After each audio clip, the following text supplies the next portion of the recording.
जो लोग कुवैत में आने के लिए 18 नंबर वीज़ा लेने की सोचते हैं कि वर्क वीज़ा 18 नंबर वीज़ा मिलता है, लेकिन लोगों को ये पता नहीं कि 18 नंबर वीज़ा में अलग अलग कैटेगरी है। लोग 18 नंबर वीज़ा लेके आते हैं, बाद में पता चलता है कि ये भेड़ बकरी ऊंट चराने का वीज़ा है, लेकिन वो भी 18 नंबर ही है। बताके के ऊपर सिविल आईडी के ऊपर 18 नंबर दिखेगा, लेकिन उस वीज़ा में कहीं भी कंपनी में, कंस्ट्रक्शन लाइन में, दुकान में, गैरेज में, किसी मसने में, किसी फैक्ट्री में काम नहीं कर सकते, क्योंकि ये वीज़ा सिर्फ भेड़ बकरी ऊंट चराने का वीज़ा है।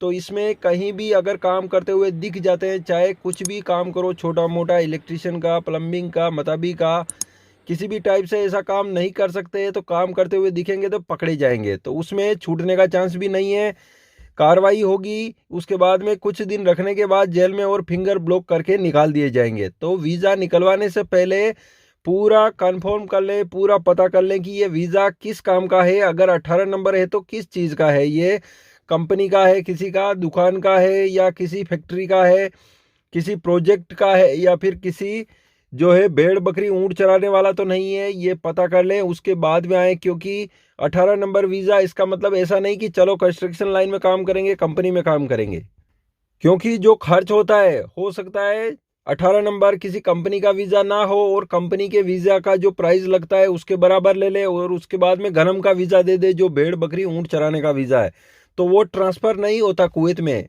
उस वीज़ा पे कुवैत में आते हैं तो ये वीज़ा किसी कंपनी में, दुकान पर ट्रांसफ़र नहीं होता। सरकार ने बैन लगा दिया है, काफ़ी टाइम से बैन है। जैसे कि खादम वीज़ा पर बैन है, जो 18 में ट्रांसफ़र नहीं कर सकता, खादम टू खादम ट्रांसफ़र कर सकता है, लेकिन 18 में ट्रांसफ़र नहीं होता। और लोग ये भी गलती करते हैं दूसरी की, खादम की वीज़ा पर 20 नंबर वीज़ा पर आते हैं कुवैत में, 20 नंबर से 18 नंबर में ट्रांसफ़र नहीं होता। उसको भी 10 साल हो गए लगभग बैन किए हुए। उससे पहले ट्रांसफ़र होता था, लेकिन अभी जो है ट्रांसफ़र नहीं होता खादम से। वीज़ा 20 से वीज़ा 18 बैन कर दिया है सरकार ने। तो 20 में ही काम करना पड़ेगा कुवैती के घर पे। इस पे भी कहीं भी काम करते हुए मिलते हैं तो पकड़े जाएंगे, कोई फ़ायदा नहीं है।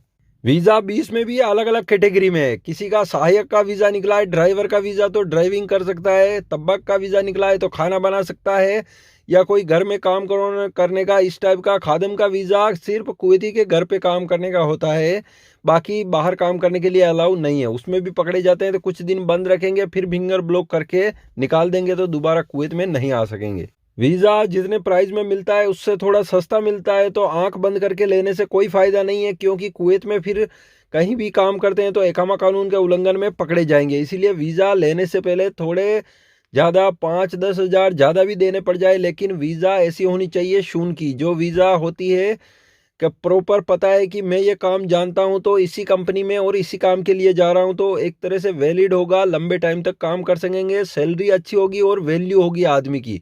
क्योंकि जो कारीगर है, मोहल्ले में है, काम जानता है, तो उसकी वैल्यू है कुवैत में। कुवैत की ऐसी और भी ज़रूरी और इम्पोर्टेंट अपडेट न्यूज़ आती रहेगी, तो चैनल को सब्सक्राइब ज़रूर करें।